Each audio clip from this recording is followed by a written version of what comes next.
Good morning, everyone. Before we sit down in class, may I ask, Miss Domingo to lead us in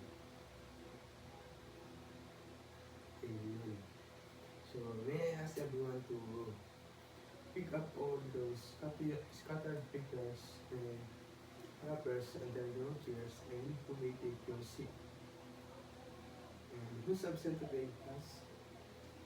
Okay, very good. You have a good attendance. And before we proceed to our lesson, I will give you an activity which is the name Guess Me.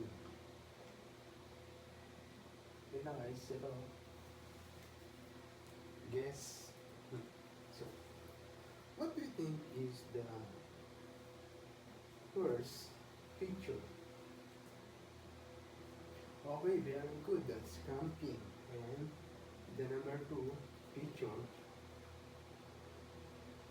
Okay, very good, Mr. Rodolfo. That is hiking. And number 3. Yes, you did. Okay, very good. That is what we call orienteering. Then the last picture. Anyone? Yes, Mr. Duane. Okay, very good. That is the biking. So, class, who knows kung ano yung lesson natin ngayon? Sino nakakala? I points. Yes, Miss Jovelyn. Okay, very good. Our topic for today is the outdoor activities. First, and here is our learning objectives. The number 1 is, at the end of the lesson, the students will be able to explain the proper use of equipment, necessary gear, and the safety protocols required for the each activity. Letter B, apply practical skills in setting up camp, packing essentials, and administering first aid for common outdoor injuries. Letter C, display teamwork, cooperation, and leadership qualities while interacting with group members during planning and activity execution. The first one is the proper gear and equipment. Hiking and orienteering. Wear proper hiking shoes or boots for traction, comfortable moisture wicking clothing, and bring a backpack. Essential item include a map, compass, whistle, and enough water. So guys, kailangan ng mga equipments or gear, proper gear para sa hiking and orienteering. Yes, Mr. Ron? Okay, very good. Para sa ating kaligtasan. Okay, very good. So, we need daw is, kailangan natin mga shoes, hiking shoes, boots, kailangan din ng mga tubig, siyempre, in case of emergency, like whistle, kapag nag-accidente tayo, at saka nasa malayo tayo na lugar, at saka walang katao-tao, hindi natin gamitin yun, yung whistle, to produce a sound of emergency. Next one, biking and camping. A well-maintained bicycle is primary safety. Gear includes a helmet, elbow and knee pad, and gloves. Sa biking daw kailangan natin siyempre yung helmet para maprotekta ang ating ulo. So dito, sa siko, knee pad, hindi lang naman sa bike sa motor, kailangan natin yan.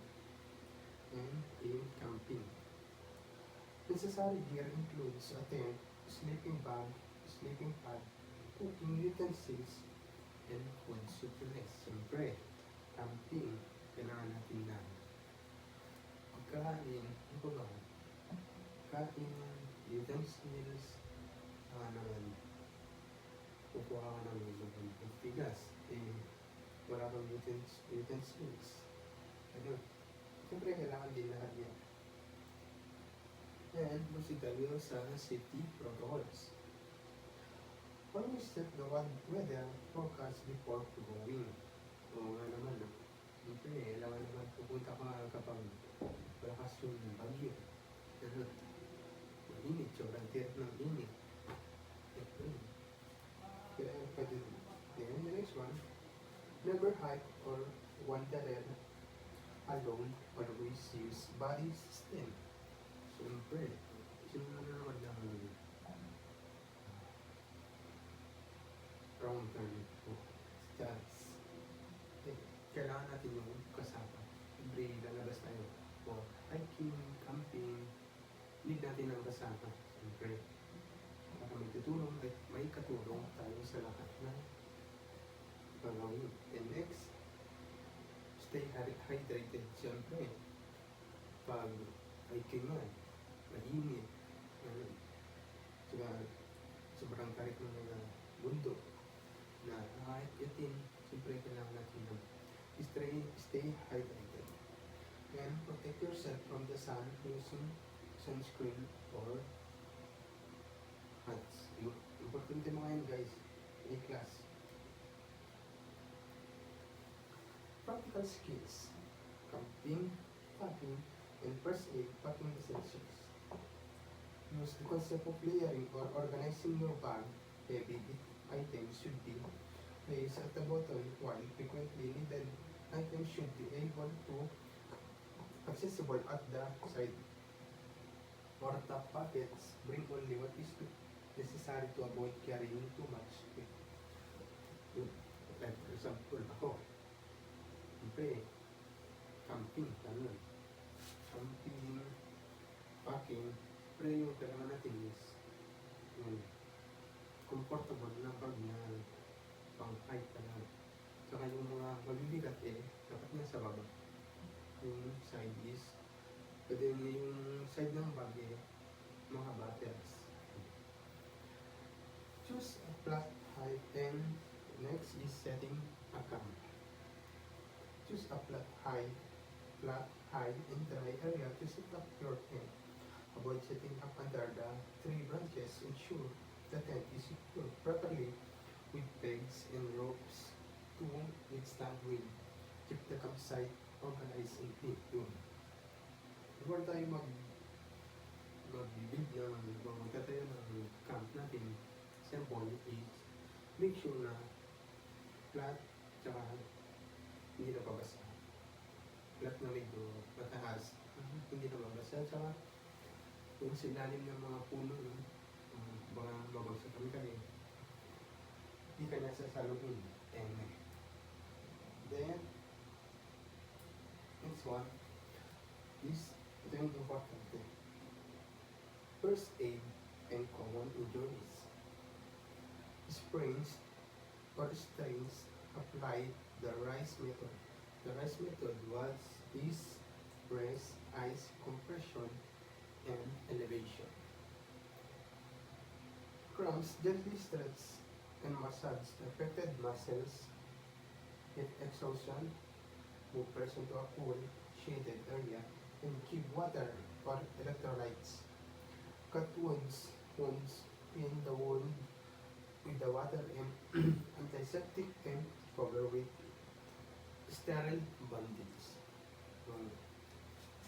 Ilalabas tayo like camping, kailangan natin yung mga first aid. The last one is the teamwork and cooperation. Success in outdoor adventures depends on how well the group works together. Tasks like carrying heavy loads, setting up tents, or navigating trails are done faster and easier when everyone helps. Listening to others and sharing responsibilities creates harmonious environment. Ito yung importante kasi yung teamwork. Kasi kapag kailangan mo ng tulong, may magtutulong sa'yo kung may kasama ka. Then yung cooperation. Yung cooperation is hmm. The next one is leadership qualities. A good leader plans the activity, checks safety and measures, and ensures everyone is accounted for. However, every member can show leadership by taking initiative, encouraging others when tired, and making responsible decisions. Hmm. Importante din yung as a leadership, yung bilang sa mga activities, importante din yung leadership siya, outdoor activities. Then the last one is that social development. Interacting with the group members builds mass trust and friendship, respecting different ideas and helping one another despite difficulties fosters and positive attitude and camaraderie. Ayun nga, sa pagka-camping or any other outdoor activities is kailangan mo yung tiwala. Pag walang tiwala, wala. And that's all for today, class. And thank you.